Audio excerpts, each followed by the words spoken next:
Hello everyone, welcome to Oxforge. आज हम देखेंगे what is SAP GUI in SAP app. Okay, so SAP GUI क्या होता है? The full form of SAP GUI is graphical user interface. जैसे कि GUI में अगर नॉर्मल जनरली भी हम किसी लैंग्वेज के बारे में पढ़ें जो आपने जनरली पढ़ा होगा, मनस्टैक, जावास्क्रिप्ट या फिर जावा में या किसी भी अदर डोमेन में, ये जीयूआई क्या होता है? तो जीयूआई वो स्क्रीन जो आपको स्क्रीन पे दिखती है।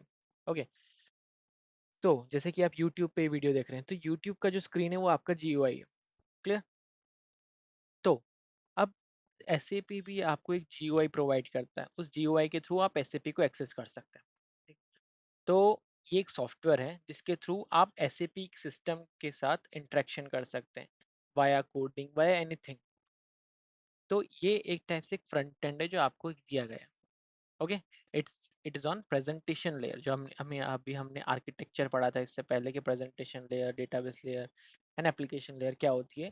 तो ये जो है सिस्टम है जीयूआई, ये आपका प्रेजेंटेशन लेयर पे होता है। वो आपके यूजर के सिस्टम के अंदर इंस्टॉल्ड होता है। ठीक है, इससे आप एक्सेस कर सकते हैं ऐसे। आपको ये स्क्रीन दिखेगी, इसको हम बोलते हैं एसएपी लॉग ऑन। ठीक है, एक लॉगिन स्क्रीन मिलेगी आपको। इसके अंदर आपको आपका क्लाइंट, आपका user, password and login language लिखने पड़ेंगे। अब ये क्लाइंट जो है वो आपको कौन देता है? बेसिस टीम में एक मेंबर होता है, मतलब बेसिस टीम होती है, उसमें वो टीम काम करती है आपका पूरा सिस्टम आर्किटेक्चर बनाने में, मतलब पूरा इन्वायरमेंट बनाने में। तो कौन सा क्लाइंट क्या करेगा, कौन सा प्रोडक्शन क्लाइंट होगा, कौन सा टेस्टिंग क्लाइंट होगा, कौन सा डेवलपमेंट क्लाइंट होगा, ये सारा का सारा काम इनका होता है। तो ये आपको user name, password, client number और लॉगिन लैंग्वेज देता है।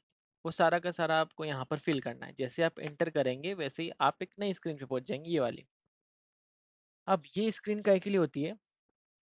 ये स्क्रीन इसके अंदर लाइक फर्स्ट हम टॉप पे देखते हैं कि मेन्यू बार, जैसे कि ये आपको दिख रहा है मेन्यू बार यहाँ पर। तो मेन्यू बार के अंदर menu, edit, favourites, extra, system help, इनके अंदर कुछ ड्रॉप डाउन्स होते हैं। इन ड्रॉप डाउन्स के अंदर कुछ ऑप्शंस होते हैं जो कि हम आने वाले टाइम में धीरे धीरे करके चेकआउट करेंगे।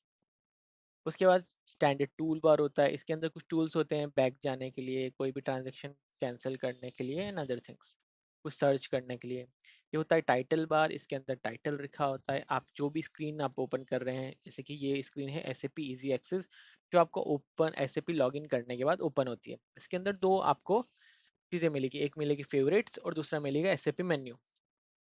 क्लियर?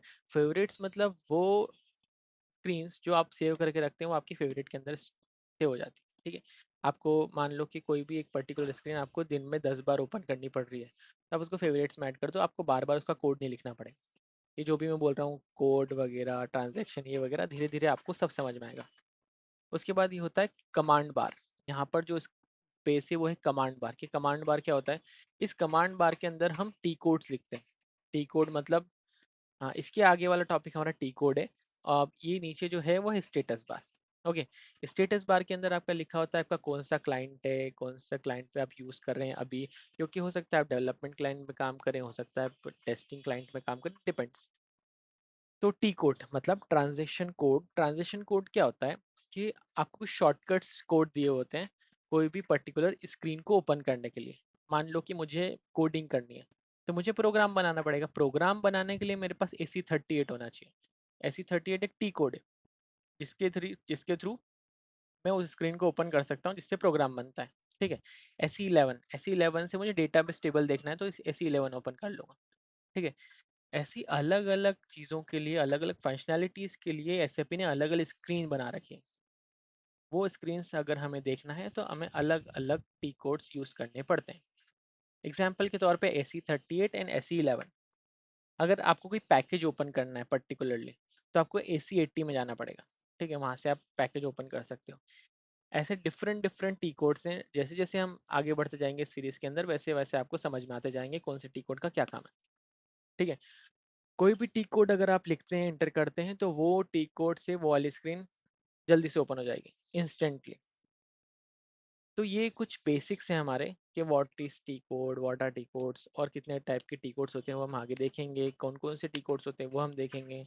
प्रोग्रामिंग कैसे करना है वो हम देखेंगे। तो अभी तक हमने जितना भी देखा उसके अंदर कोई भी डाउट हो आपको तो आप कमेंट सेक्शन में कमेंट कीजिए। हम उसका रिप्लाई करेंगे।